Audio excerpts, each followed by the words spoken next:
नमस्कार, मी अर्पिता नाईक आणि आपण पाहताय समर्थन लाईव्ह। मी आज आहे वसई येथील गिरीश चर्च येथील नांदवणवाडी येथे जे नैसर्गिक बावखल आहे त्या बावखलामध्ये रस्ता करण्याचं काम, वैयक्तिक रस्ता बनवण्याचं काम सुरू आहे। याबाबत येथील ग्रामस्थांचं नेमके काय म्हणणे आहे ते आता आपण त्यांच्याकडून जाणून घेऊया। या बावखलाबाबत तुमच्या काय समस्या आहे? सो ताई, हे बावखल तुम्ही पाहू शकतात, हे म्हणजे सगळ्यांचं आहे, सामायिक बावखल आहे। 126 लोकांची नावं त्या 7-12 उतारावर आहेत, बरोबर दादा? बरोबर। आता कोणाची परमिशन न घेता किंवा त्या लोकांची एक बैठक घेऊन, मीटिंग घेऊन की त्यांच्यासोबत बातचीत करून की आम्हाला इकडून रस्ता पाहिजे किंवा काय, हे काही न करता जवळजवळ 2 का 3 दिवस झाले, 29 मे पासून की 28 मे पासून हे काम चालू झालेलं आहे। त्यांनी तिकडे घर बांधायला घेतलेला आहे आणि तो रस्ता त्यांनी इकडून करायला लावला।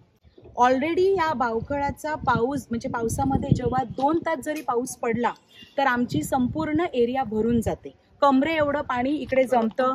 सकाळी देवळात जाताना स्त्रियांना त्रास होतो। आम्ही ऑफिसवाले जॉब करताना आम्हाला आमच्या 2 व्हीलर्स काढू शकत नाहीत। मुलं शाळेत जाणं, त्यांच्या बसवाल्यांना प्रॉब्लेम होतो। जे म्हातारे वेतारे आहेत ते चर्चला, त्यांना त्रास होतो। आणि मुख्यतः इकडे 4-5 घरं अशी आहेत, जूड कुटिनो, जोसेफ कुटिनो, त्याच्यानंतर आमचे गिरगोलंकल आहेत ते, त्यांच्या सगळ्यांच्या घरामध्ये पाणी जातं आणि घाण पाणी जातं। त्यांचं फर्निचरचा नाश होतो ते होतो, पण ते प्रत्येक वेळेला ते पाणी। आता तुम्ही मला सांगा, जर हे बावखळ अर्ध बुजवलं, 14 फुटीचा रस्ता आहे, हे अर्ध जर बुजवलं तर त्या पाण्याचा क्रमांक किंवा त्या पाण्याची लेवल आणखीन किती वाढेल?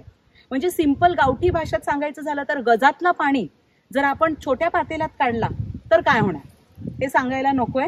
एवढी लोक कळतं की त्यांना काय होईल, आणि म्हणूनच आम्हाला असं नको। आणि मेन म्हणजे ही जी नगरपालिकेने रेलिंग घातलेली होती ती कोणाला विचारता किंवा कोणाची परमिशन घेऊन ही रेलिंग सुद्धा तोडण्यात आलेली आहे। सो आमचं मत एवढंच आहे की रस्ता जर तुम्ही इकडून केला आणि अर्ध बावखळ बुजलं तर तो जो पाणी आणखीन प्रमाणात बाहेर येईल आणि त्यांच्या घराची जी नुकसान होईल किंवा आम्हाला जाताना त्रास होईल त्याचं काय। आणि बावखळ बुजवण्याची मेन आजच्या हरित वसईमध्ये कोणी परमिशन दिले, म्हणजे कोणते काय म्हणतात कागदोपत्री कारवाई करून, त्यांनी कोणता अधिकृत कारवाई करून हा रस्ता बांधायचा लावला हे आम्हाला पाहिजे। सो तेवढं झाडं पण तोडले आणि बरेच अशी नारळ तुम्ही पाहू शकता तिकडे, ते नारळाचे म्हणजे हे ओणकी कापून तिकडे टाकण्यात आले आहेत। मागे थोडी काहीतरी फणसाचं झाड वगैरे तोडून टाकण्यात आलेलं आहे। नारळे नेवरले पण तोडण्याच्या मार्गावर आहे। आता हे जर इकडून जर 14 फुटीचा रस्ता गेला तर ताई तुम्ही बघू शकता तिकडे ते नेवरल्याचं जुनं, एकदम जुनं झाड आहे, त्याचं काय करायचं आहे? ते ऑक्सिजन क्रिएट करतं, ऑक्सिजन पुरवण्याचं काम करतं, आणि तेच जर तोडलं तर पुढे काय? आणि ह्या आम्ही इकडे जे राहतो आणि मुख्यतः त्यांना त्यांची 4 व्हीलर नेण्यासाठी हा रस्ता पाहिजे, मेन त्यांचा हेतू तो आहे। पण इकडे बरीचशी घरं आहेत की ज्यांच्या घरापर्यंत 4 व्हीलर जात नाही, त्यांच्या गाड्या सुद्धा एक सामाजिक म्हणजे म्हणजे सगळ्यांचं एकत्र सामायिक खळा आहे जिकडे 4 व्हीलर पार्किंग केल्या जातात, तर त्यांनी तिकडे ठेवली तरी चालेल। पण थेट जर त्यांना दारापर्यंत पाहिजे तर त्यांनी ज्यांच्याकडून ती जागा विकत घेऊन ते घर बांधलंय त्यांनी विचारायला अगोदर होतं की बाबा रे, आमची 4 व्हीलर जाण्यासाठी रस्ता कुठे? म्हणजे तो रस्ता ऍक्च्युली सुरुवातीला त्यांनी तो करायला पाहिजे होता। बावखळातून 4 व्हीलरचा रस्ता करणं चुकीचं आहे।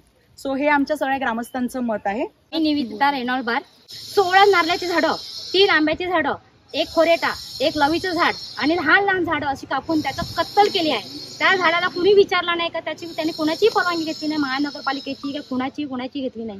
आणि त्याने रस्ता करण्यासाठी, स्वतःच्या हितासाठी, गाडी नेण्यासाठी त्याने ते बावखल बुजून त्याने रस्ता करायचा लावलाय। त्यातल्या बावखलामध्ये झाडं तोडून त्याने स्वतःच्या हितासाठी करायचं लावले। हे चांगलं दिसते का? गावकऱ्यांना न परवानगी घेता, गावकऱ्यांची संमतीने घेता आणि ह्या बावखलामध्ये जो पाणी जमेल किंवा काय त्रास होईल ह्याचा न विचार करता, लहान मुलांचा, मोठ्या माणसांचा कोणाचा विचार न करता त्याने स्वतःच्या हितासाठी करायचं लावले, हे आम्हाला मान्य नाही। तर माझं नाव जोसेफ उर्फ मालकम कुटिनो, हे आमचे भाऊ कजन जूड कुटिनो।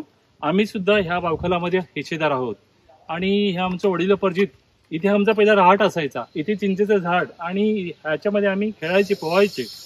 हे बावखल काही असो कुणालाही न विचारता आणि म्हणजे मस्क्युलर पॉवरने ही अशी कामं चालवलेली आहेत। आणि आमची ही बागीची भाऊ ही आम्ही इथे राहतो होते, पण काय पाऊस आल्यानंतर इथे पूर येतो। पूर आल्यानंतर फार वांदे होतात, ते इथे येऊन करायला लावले बांधकाम, त्यामुळे आम्हाला फार त्रास होणार आहे।